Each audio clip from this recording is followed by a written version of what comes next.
The desert stretched endlessly, golden waves of sand shining under the burning sun. The heat pressed down on everything, and even the air seemed heavy. A small camp stood near a rise of dunes, its white tents flapping against the hot wind. There, a team of workers dug carefully under the guidance of a young archaeologist named Daniel. Daniel was not like the older scholars who had spent their whole lives in universities. He was young, but his heart burned with curiosity. Since childhood, he had been drawn to mysteries buried in the past. His late father had been an explorer, and Daniel carried that same spirit in his veins. For weeks, he and his team had searched the sands of Egypt. Their goal was not another pyramid or a well-known tomb. Daniel believed there was something deeper, something hidden beyond history's record. He had followed strange clues from forgotten writings, and they had led him here, to a site everyone else ignored. At first, the workers found nothing. Only sand, broken pottery, and collapsed stone. But one morning, as the sun rose red on the horizon, a worker's shovel struck something hard. Daniel rushed forward, his heart racing. Brushing away the sand with his hands, he saw it a block of stone carved with markings so old they seemed older than Egypt itself. "Careful," Daniel said softly, kneeling.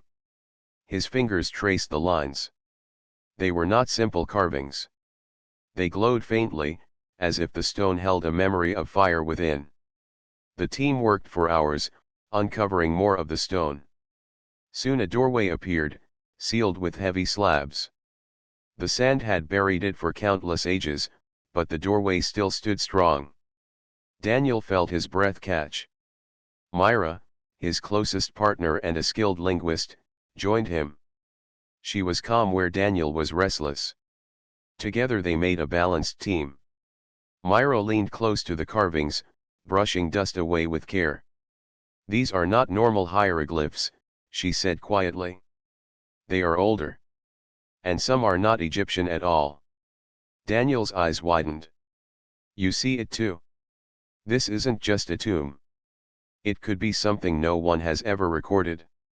The workers hesitated, whispering among themselves. To them, the sealed doorway felt wrong, as though it was not meant to be opened.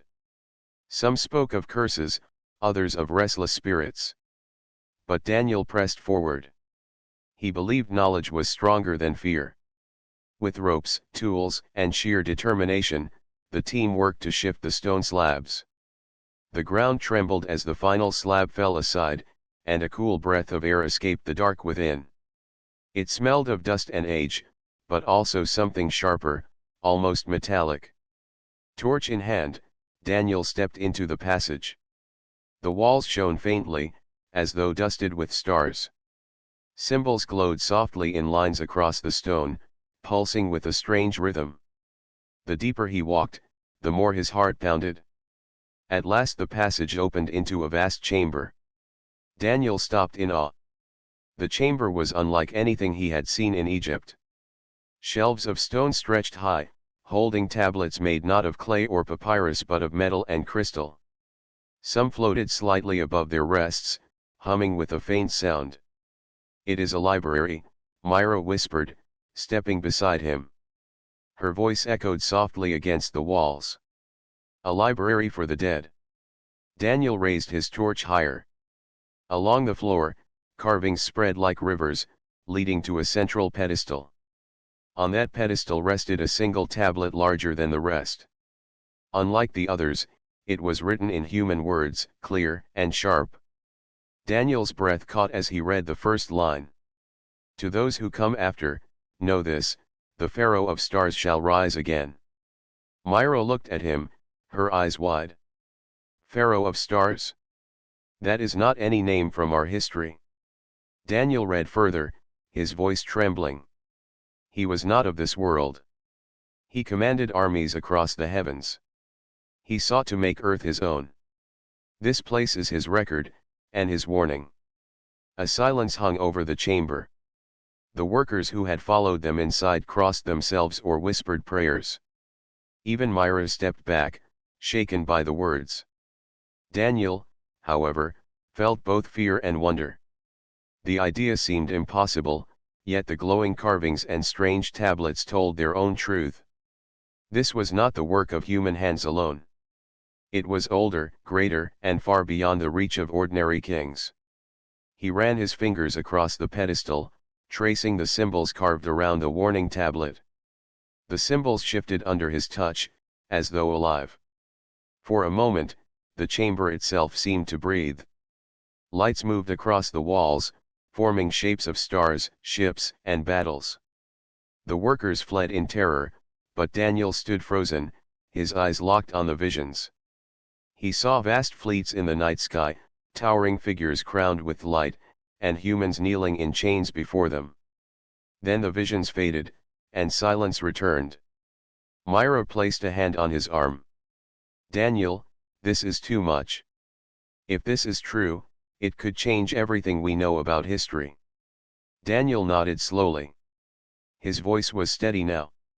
"This is not just history, Myra. It is a message. Someone wanted us to find this. And if the Pharaoh of stars is real, then his story is not finished." They stood in the quiet chamber, surrounded by the weight of secrets buried for thousands of years. Above them, the desert winds blew across the dunes, unaware of the discovery that would shake the world. For Daniel, this was only the beginning. The night was calm above the desert, but inside the buried chamber the air was heavy with tension. Daniel and Myra sat on the cold floor, the strange glow of the walls lighting their faces. The workers had refused to return, leaving the two of them alone with the ancient library. Daniel ran his hand over the strange metallic tablets resting on the shelves. They were smooth and shining, covered with markings that shifted slightly as he moved his torch closer. Some looked like stars, others like letters from languages long forgotten. "This is beyond human craft," Daniel whispered. His voice echoed against the stone walls. "We could spend a lifetime studying only one of these tablets." Myra knelt beside a smaller shelf. She carefully lifted one of the crystal slabs. It was light, almost weightless, yet filled with symbols that glowed as if alive. She narrowed her eyes, her training as a linguist guiding her. "These symbols repeat," she said slowly. "It's not random. It's structured. A language." Daniel leaned closer. "Can you read it?" "Not yet. But I see patterns. Look here, this mark repeats at the end of lines. It could be a kind of stop or divider." Her hands moved carefully across the crystal as if she feared it might break. She had studied many ancient tongues, but this one felt different. It was more than a language. It carried an order, as though the writer had not been human but something greater. Hours passed as they compared symbols. At last, Myra found something that froze her in place. She lifted another tablet, this one carved with both the strange symbols and clear human words. The two languages sat side by side, like a translation. Her breath caught. "Daniel, this is it. This is the key." Together they leaned over the tablet. The human words were written in an older form, but clear enough to understand. It spoke of a ruler called the Pharaoh of stars, a being who had descended to earth in a time before history. He had built armies, raised monuments, and declared himself the master of men. But it also told of resistance, of voices that rose against him, and of his downfall. Daniel's hands shook as he traced the words. So it was true. He was not human.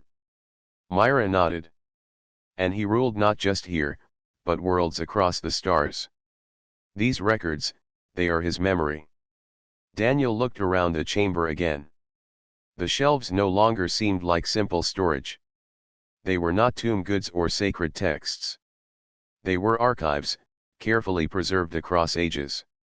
"This is a library," Daniel said softly, "a library of knowledge left behind by an alien conqueror."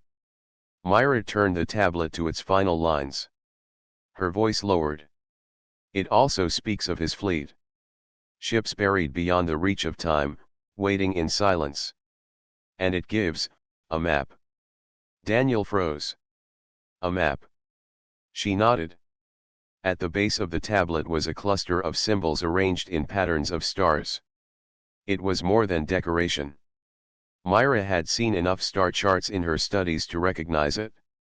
This shows a path, she said. It leads from Earth to somewhere out there. Daniel's mind raced. If the Pharaoh's fleet still existed, what did that mean for the present? Were those ships only relics, or could they still be waiting? As he thought, the chamber seemed to stir. The carvings on the walls pulsed brighter, as if the very act of reading the message had awakened something. The floor hummed faintly beneath their feet. Myra placed the tablet back on its pedestal quickly. Daniel, I think it's reacting to us. He nodded, stepping back. This place is alive. It's not just stone. It's a machine. For a moment they stood in silence, the soft glow surrounding them. Then Daniel spoke again, his voice steady but urgent. We can't tell the world about this yet. Not until we understand it. If this falls into the wrong hands, Myra agreed. People would fight over it. Governments, armies, even collectors. They would not see it as knowledge. They would see it as power. Daniel exhaled slowly. He felt the weight of the discovery pressing down on him. His entire life he had dreamed of finding something forgotten, but now that he stood before it, he realized the danger it carried. They gathered what they could: drawings, notes, copies of the clearer symbols. They dared not remove the tablets themselves, fearing that disturbing them might trigger something. As they prepared to leave, Myra glanced once more at the glowing walls. This is not just history, Daniel. This is a warning. Whoever left this behind wanted us to know what happened, and what could return. Daniel met her eyes. He felt the same truth in his heart. The Pharaoh of Stars was not simply a legend. He had been real, his shadow stretching across the ages. And now, through this library, his voice still reached the living. They climbed out of the chamber and into the cool desert night. The stars above shone clear and sharp, as if echoing the star map they had just uncovered. Daniel stared upward, his mind filled with questions. Were those same stars still home to the Pharaoh's heirs? Did they remember Earth? Were they watching even now? Myra placed a hand on his shoulder. Whatever this means, we are part of it now. The library chose us to open it. That cannot be by chance. Daniel nodded slowly. His eyes lingered on the stars, their cold light shining above the endless dunes. We've awakened something, he whispered. And the world is not ready. The desert winds carried his words into the night. Behind them, the sealed chamber rested again in silence, but deep within its walls, the glow of the symbols did not fade. They pulsed like a heartbeat, as if waiting for the moment when the Pharaoh's story would continue. And far beyond Earth, in the endless sea of stars, something stirred in answer. The sun rose over the desert, turning the dunes into rivers of gold.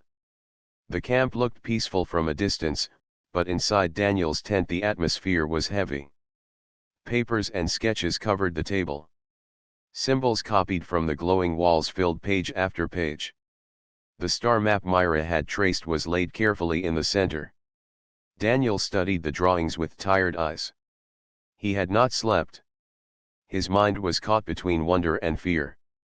He had always dreamed of a great discovery, but now he felt the weight of history pressing on his shoulders.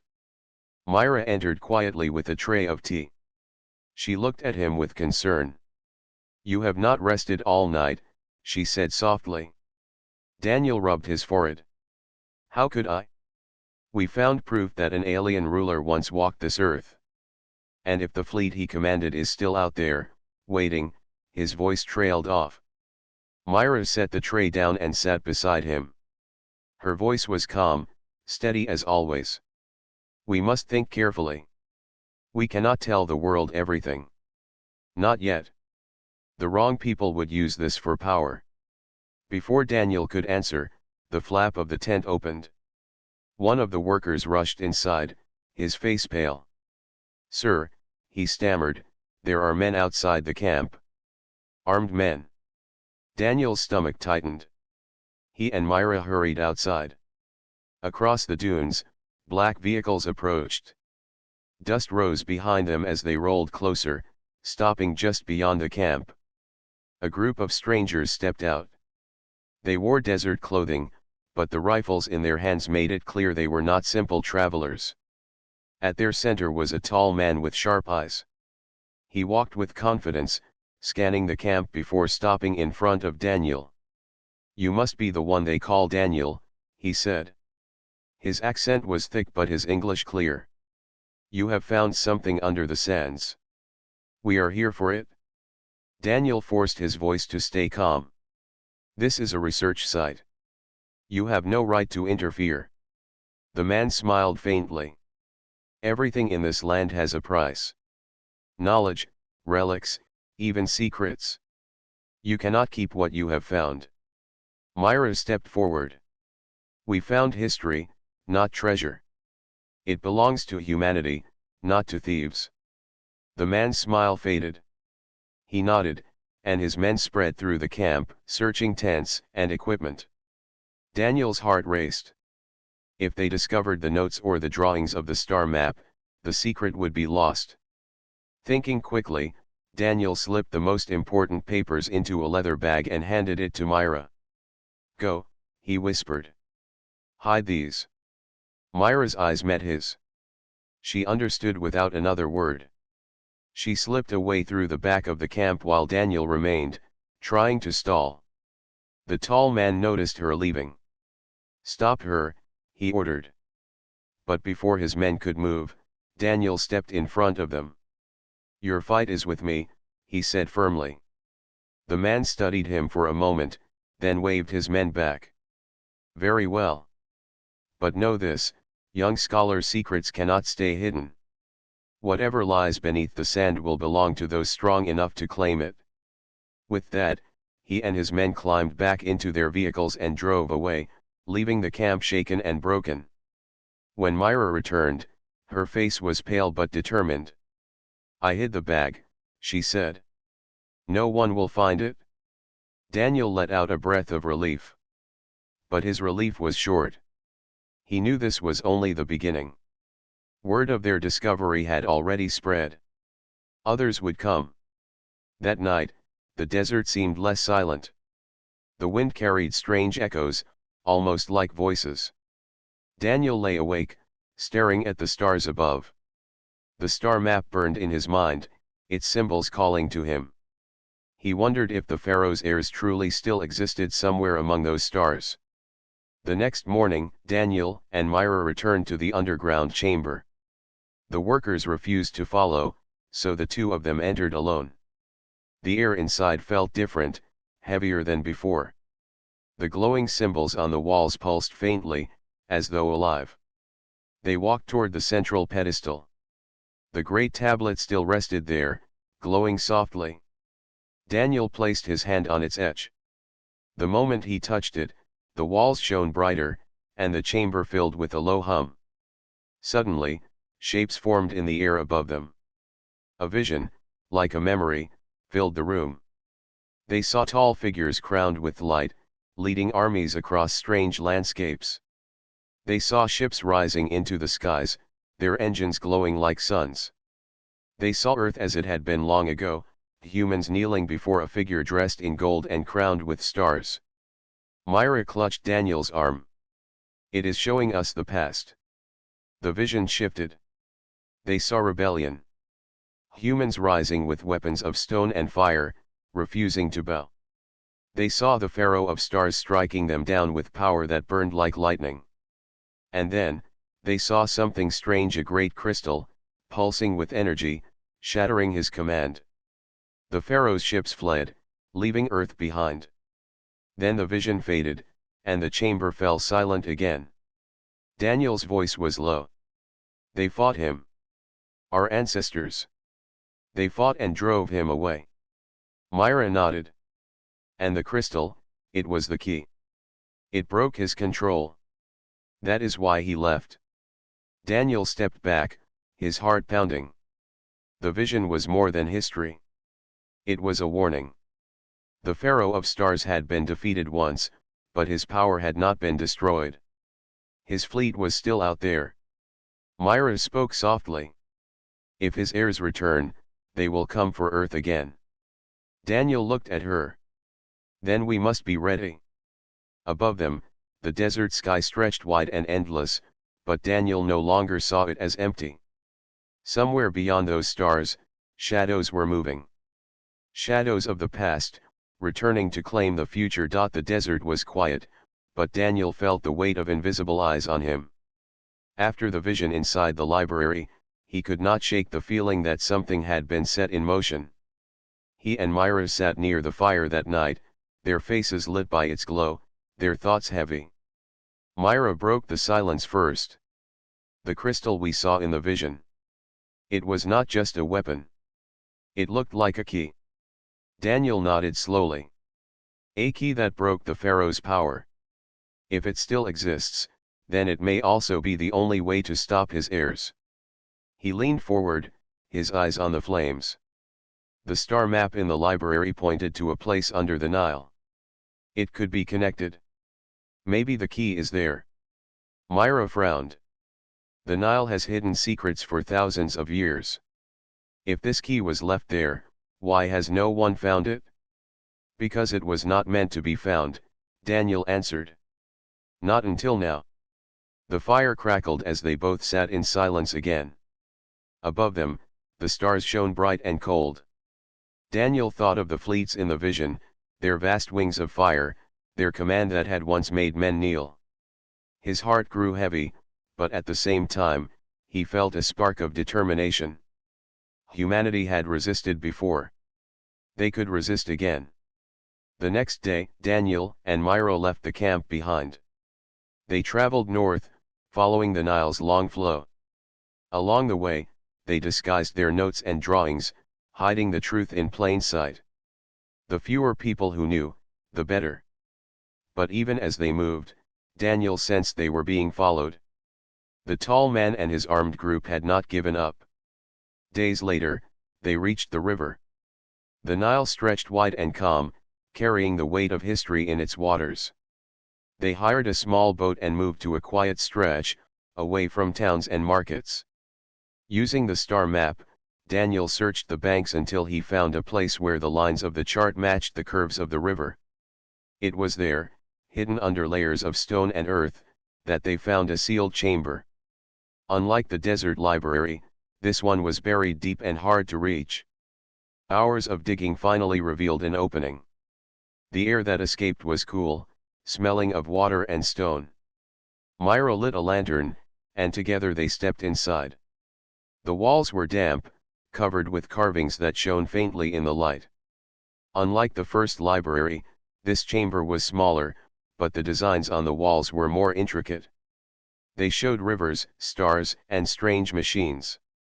At the center of the chamber stood a pedestal of black stone. Resting upon it was a large crystal, glowing with a pale blue light. It pulsed slowly, like a heartbeat. Daniel froze. "This is it," he whispered. Myra approached carefully.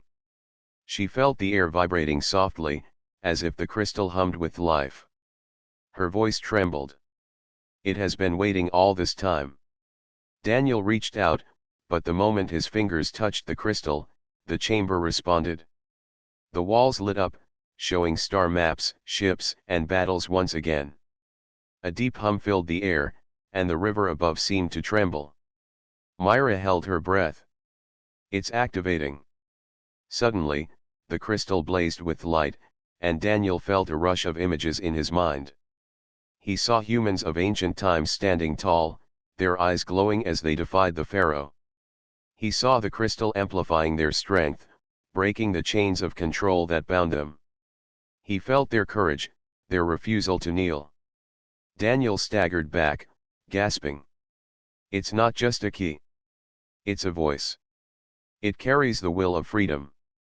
Myra's eyes widened. "Then it can awaken resistance in others. It can make people fight back." Before they could speak further, sounds echoed outside the chamber. Voices, Heavy footsteps. Daniel's heart sank. The armed men had followed them. The tall man entered, flanked by his soldiers. His eyes locked on the glowing crystal. A greedy smile spread across his face. So this is the treasure you tried to hide. A jewel of great power. With this, we could rule nations. Daniel stepped in front of the pedestal, his voice firm. This is not meant for power. It was left as protection. It belongs to humanity, not to you. The man raised his hand, signaling his men. Take it. As they moved forward, the crystal pulsed brighter. A wave of light spread through the chamber, washing over everyone inside. The soldiers stopped suddenly, their faces confused. Their weapons lowered. One by one, they looked around, uncertain. The tall man scowled. What are you doing? Take it. But his men shook their heads. Some dropped their rifles. Others stepped back, their eyes wide as if waking from a dream. The crystal's hum grew louder, filling the chamber with a force that stirred the human spirit. Myra whispered, "It's working. The crystal breaks chains, even chains of greed and fear." The tall man cursed under his breath, realizing his control over his own men was slipping. Furious, he stormed out of the chamber, leaving them behind. When the echoes of his footsteps faded, the crystal's glow softened again. Daniel placed his hand on it gently. It responds to the will of the people. It is not a weapon in the way he thought. It is a voice that awakens strength. Myra looked at him, her eyes filled with both awe and fear. If the Pharaoh's heirs come back, this may be the only way we can resist them. Daniel nodded. Then we must protect it? The library warned us for a reason. The past is not finished. The heirs may already be on their way. They carried the crystal carefully from the chamber and sealed the entrance again. As they placed it under the stars, Daniel felt its faint hum in his hands. It was alive, and it carried the courage of countless voices from long ago. Far above them, the night sky stretched wide and endless. But somewhere beyond those stars, a signal stirred. The activation of the crystal had not gone unnoticed. In the silence of space, a faint call awakened ships that had slept for ages. The heirs of the Pharaoh of Stars had heard. And they were coming. The crystal rested on the table of a small safe house far from the desert. Its pale blue glow filled the room, casting long shadows on the walls. Daniel and Myra sat close, their eyes heavy with worry.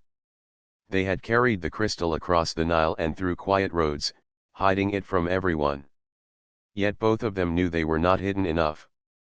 Myra broke the silence. Since the moment you touched it, the sky has not felt the same. The air feels heavier, like something is watching us. Daniel nodded. He felt it too. It was as if the crystal had sent a signal when it awoke, a signal that reached far beyond Earth. He stared at the faint hum of light within it and whispered, "We did not just find history. We have called something back." That night, the proof came. Across the world, strange lights appeared in the sky. People saw streaks of fire moving through the stars. At first they thought they were comets, but they moved too straight, too precise. News spread quickly. Videos showed black shapes breaking through clouds, vast ships moving silently above the oceans. Daniel and Myra watched the reports in silence. The shapes were the same as the ships they had seen in the library's visions. The heirs of the Pharaoh of Stars had returned. "They are here," Myra said softly, her voice heavy. Soon, the world was shaken by their arrival. A fleet descended above major cities, dark and enormous, blocking the sun. Their ships spread across the skies of Earth like shadows of night. From them came a voice, broadcast into every language. "We are the children of the Pharaoh of Stars. Earth belongs to us, as it was long ago. Kneel, and live. Resist, and fall." The message repeated, carried on every screen, every radio, every mind. Fear spread like wildfire. Some nations prepared to fight, others tried to negotiate. But no one could ignore the presence of the great fleet. Daniel stood at the window, fists clenched. They speak as if they already own us. As if we are still slaves to their master. Myra placed her hand on the crystal. Then this is the answer. The library showed us. Our ancestors resisted once, and they left us this to resist again. But Daniel shook his head. A single crystal cannot fight an entire fleet. We need to understand how it works. We need to awaken its full power. The next day, they traveled back to the desert library. They entered the chamber with the crystal in hand. As soon as it touched the air inside, the walls lit brighter than before. The carvings pulsed like living stars. Daniel placed the crystal on the central pedestal. The library reacted at once. The walls shifted, showing not just visions of the past but warnings of the future. Ships darkened the skies, and human cities burned. Yet another vision followed, crowds of people rising, their eyes glowing with the same light as the crystal, refusing to bow. Myra spoke in awe. The crystal spreads courage. It frees minds from fear. That is its true strength. If people hear its voice, they will resist together. Daniel felt his chest tighten. Then we must use it. We must find a way to let the whole world hear it. But before they could think further, the ground shook. Dust fell from the ceiling as the chamber trembled. A deep rumble filled the air. Daniel and Myra froze. Then they heard it, the roar of engines above the desert. They rushed outside. Above the dunes, a massive ship descended. Its black surface gleamed under the sun. Strange symbols ran across its hull, glowing faintly, the same as those in the library. The heirs of the Pharaoh had come to reclaim what was theirs. A beam of light shot from the ship, striking the sand near them. A tall figure stepped down, armored in gold and silver. His eyes glowed faintly, cold and sharp. Behind him, more figures followed, their movements smooth, their faces hidden by masks. The leader raised his hand. His voice rang clear and commanding. You hold what belongs to the Pharaoh. Surrender the crystal, and you may live. Daniel stepped forward, his voice steady though his heart raced. It belongs to no Pharaoh. It belongs to humanity. The alien's eyes narrowed. Then you choose death. Before his soldiers could move, the crystal pulsed in Daniel's hands. A wave of blue light burst out, sweeping across the dunes. The alien soldiers froze. Their steps faltered, their weapons lowered. For a moment, they looked confused, almost human. The leader hissed and raised his hand, breaking the wave's hold. You dare use the voice against us? Foolish mortal! You cannot stop what has already begun. He turned, and with a signal, the ship lifted into the sky again, vanishing into the clouds. But Daniel knew this was only a warning. They would be back, stronger and with greater numbers. Myra ran to him. The crystal worked. It broke their control, even for a moment. If we can bring its voice to the world, the heirs will not be able to enslave us. Daniel nodded, though fear remained in his eyes. But we need more than courage. We need unity. We need to stand as one people, or their fleet will crush us. That night, as the desert winds howled outside the camp, Daniel sat with the crystal in his lap. He thought of the message that had reached the whole world, the command to kneel. Soon, he promised himself, humanity would answer with its own voice. Not of fear, not of surrender, but of defiance. Far above, the heirs of the Pharaoh gathered their fleet. Their ships circled Earth like hawks around prey. They believed victory was already theirs. But in the sands below, in the heart of the ancient library, a spark had been lit. And that spark was about to set the world aflame. The night sky above the desert was no longer quiet. Strange clouds glowed with faint silver light, and in the distance, the shadows of great ships drifted through the heavens. Daniel and Myra sat near the crystal inside the library, the soft hum filling the air around them. Both were exhausted, but neither could rest. The heirs of the Pharaoh had arrived in full force, and their fleet was too strong to face with weapons. Humanity's armies could resist for a while, but the ships carried power far beyond Earth's technology. Daniel knew the only chance was the crystal, yet he still did not fully understand how to use it. Myra placed her hand gently on the surface of the glowing stone. Her voice was calm, though her eyes held fear. It is not a weapon in the way armies expect. It was never meant to destroy ships. It was meant to reach people, to free them from chains. That is why the Pharaoh feared it. Daniel frowned. But how do we use it? If it only touches a few minds at a time, it cannot protect the world. We need something stronger. Something that can carry its voice to everyone. The walls of the library began to shift again, as if answering their question. Symbols moved, forming new patterns. A map appeared, not of Earth but of the stars. It showed a vast network of glowing lines, like rivers of light flowing between worlds. At the center of the map was Earth, surrounded by shining marks. Myra's eyes widened. These are not just stars. These are old stations, left behind by their empire. The map shows their channels of power. If the crystal is placed inside one of them, its voice could travel across all of Earth in a single moment. Daniel traced the glowing pattern with his hand. A signal strong enough to reach every mind. That would break the heir's command. But where is the station now? The map shifted again. The glowing lines narrowed and focused on one point deep beneath the Mediterranean Sea. A circle of light pulsed there. Myra whispered, "It has been hidden under the waters for thousands of years." Daniel felt his chest tighten. The challenge was enormous. To reach it, they would have to cross seas watched by the fleet. The heirs would surely guard such a place. Yet there was no other path. "Then that is where we must go," he said firmly. They left the desert at dawn, traveling in silence through hidden roads until they reached the coast. The world around them was already changing. Cities were under curfew, skies filled with patrols of dark ships.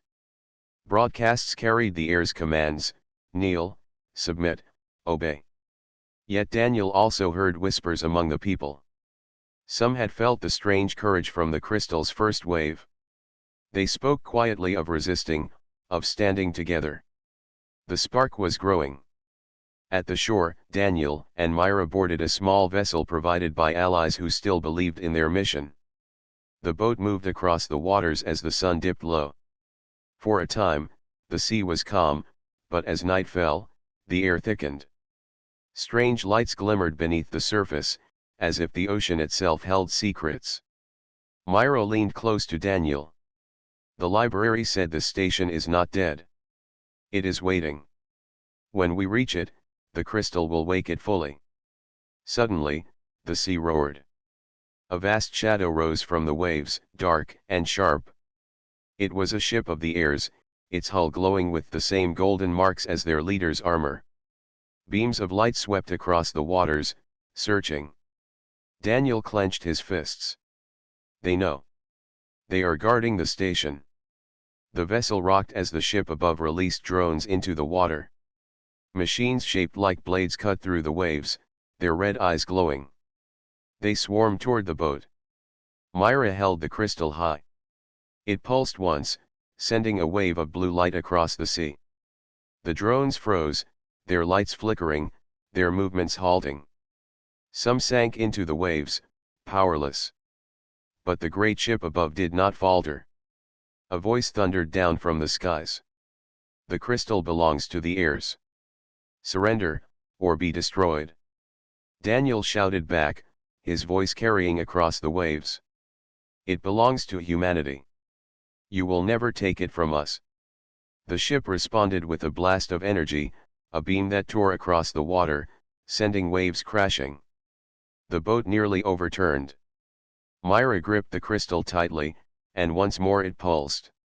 This time, the wave of light spread not only through the sea but into the sky. The beam of the great ship bent, weakened, and broke apart before reaching them. The ship roared in anger and began to retreat. Daniel realized they had not won. The heirs were not afraid of them yet. They had only been testing their strength. The true battle was still ahead. Finally, the waters calmed. The boat moved forward, guided by the crystal's glow.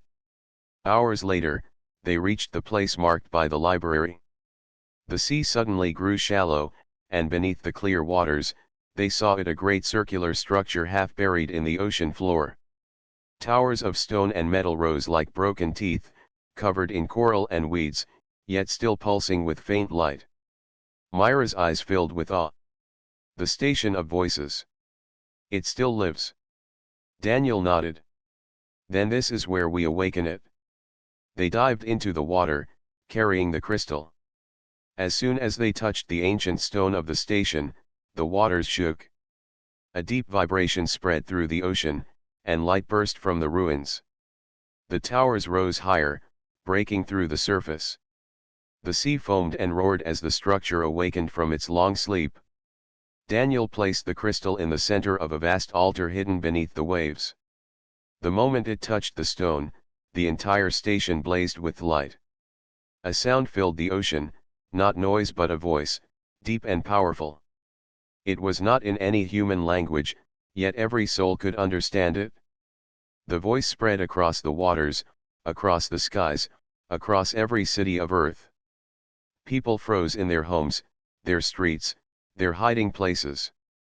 The air's command to kneel faltered in their minds, broken by the new call. The crystal's message was simple, yet strong: you are free. You belong to no master. For the first time in history, the whole world heard the same words at once. Across the globe, millions lifted their heads. Soldiers lowered their weapons. Families stepped out of hiding. Crowds gathered in defiance beneath the dark ships. Daniel felt the ground shake as the station roared to life. He looked at Myra and saw hope shining in her eyes. It has begun, she said. Above them, the air's fleet stirred in anger. Their ships tightened in formation, preparing for war. But Earth was no longer silent. Humanity had found its voice. The battle for freedom had truly begun. The sea rumbled beneath the rising towers of the ancient station. The crystal's voice still echoed across the world, and for the first time in centuries, humanity felt united. But above the waters, the air's fleet gathered like a storm. Their ships stretched across the horizon, each one glowing with golden fire, their shadows darkening the dawn. Daniel stood on the platform of the awakened station, the crystal shining beside him. Myra watched the skies, her face calm but steady. She knew what was coming. The heirs would not surrender quietly. They would try to crush the station before its power spread further. They are afraid, Myra said softly. That is why they come with all their strength. Daniel gripped the stone rail. Then we stand here, and we do not break. The world is watching. The air's leader appeared above them, projected in a blaze of light. His golden armor burned like the sun, and his voice thundered across the sea. You have stolen what belongs to us. Return the crystal, and your people may live as servants. Refuse, and you will all fall with your world. Daniel raised his voice, strong and clear. It does not belong to you. It belongs to the people of Earth. We will never kneel again. The leader's eyes narrowed. He raised his hand, and the fleet answered. Beams of golden fire burst from the sky, striking the waters. Waves rose like mountains as explosions lit the sea. The station shook under the assault, yet its towers held firm, glowing brighter with every strike.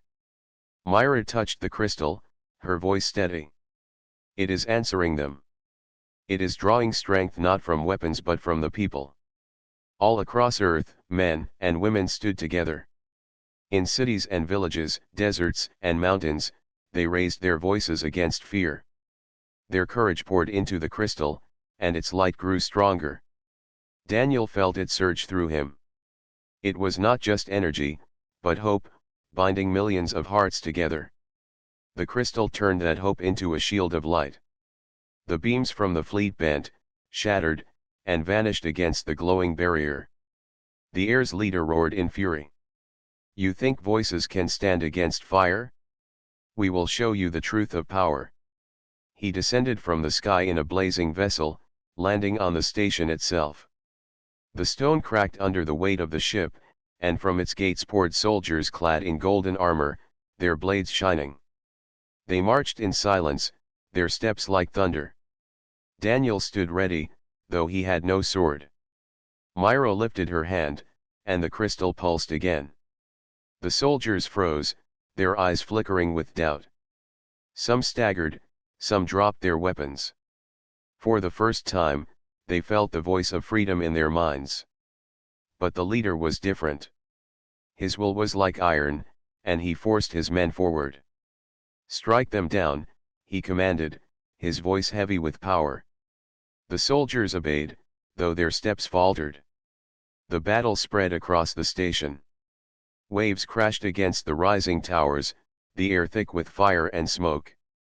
Daniel fought not with blades but with words, shouting to the soldiers who advanced. You are not his slaves. You can choose. Some listened. Some lowered their swords. Others pressed on, driven by fear of their master.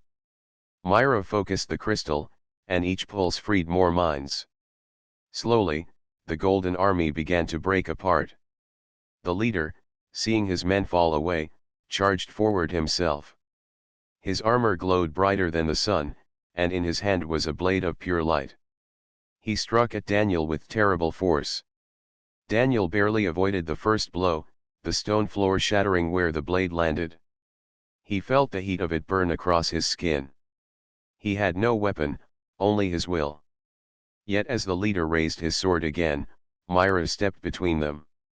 The crystal shone in her hands, brighter than ever before. The leader snarled. That stone cannot save you.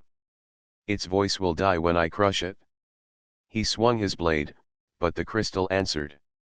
A great wave of light burst forth, meeting the strike. The clash shook the entire station. The blade cracked, sparks flying.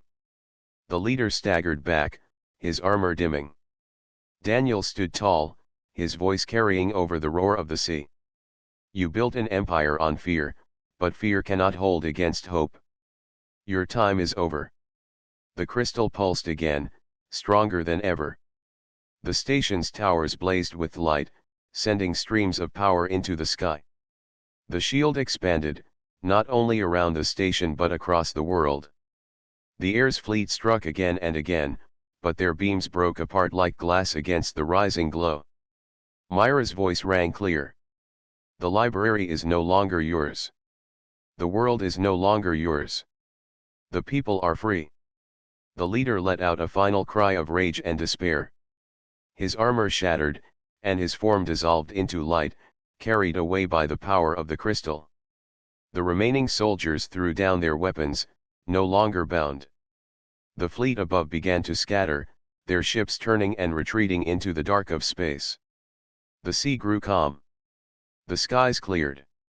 The battle was over. Daniel stood with Myra on the shining platform, the crystal glowing gently beside them. He felt both exhaustion and peace. The world below was rising, no longer silent, no longer afraid. Myra placed her hand on the crystal. The Pharaoh built this to bind souls. But in our hands, it has done the opposite. It has given them back to the people. Daniel looked at her, his voice soft but steady.